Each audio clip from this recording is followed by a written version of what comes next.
important practice at the very beginning of creating a company is to write down the values by which you will hold yourself accountable. Even better is some sort of a manifesto. Acumen did that early on.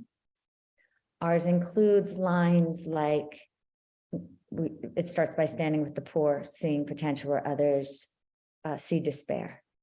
We see investing as a means, not an end, daring to go where markets have failed and aid has fallen short.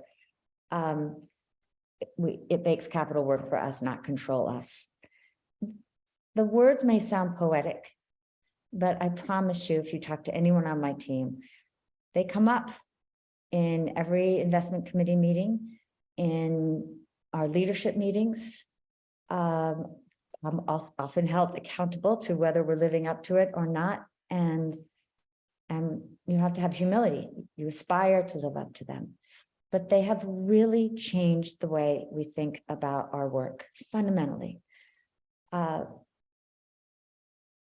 When you make a decision that you are going to be the investor that stands with the poor, you're not always going to look like the smartest investor in the room. And you're going to make others sometimes think that you're easy.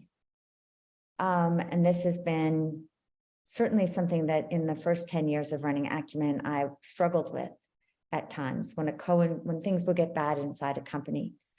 And one of those venture capitalists that you were talking about, our co-investor would just assume, well, Acumen will pay, Acumen will take care of it. Acumen's the nonprofit, and would give me a call and say, well, you're the one that talks about standing with the poor. You talk about love, you do it. And I'd say, but our job is not, it's investing as a means because we want to build solutions to poverty that will sustain themselves. And so our capital is patient, it isn't stupid, but holding that balance is hard. So having that value system that allows you to make very difficult decisions is critical. So number one, write down your values, make them alive, reinforce that with your team. A second one is when I look at our companies that succeed and many who fail, it is such an underrated practice, which is deep listening.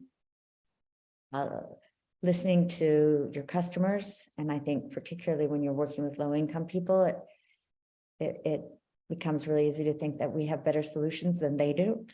And so we make big mistakes. Listen to the customers, listen to feedback.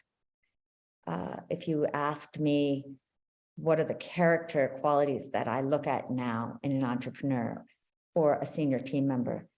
Are they good listeners? And importantly, can they listen to feedback and then tell you how they are going to change as a result of it? So I would say the second one is deep listening.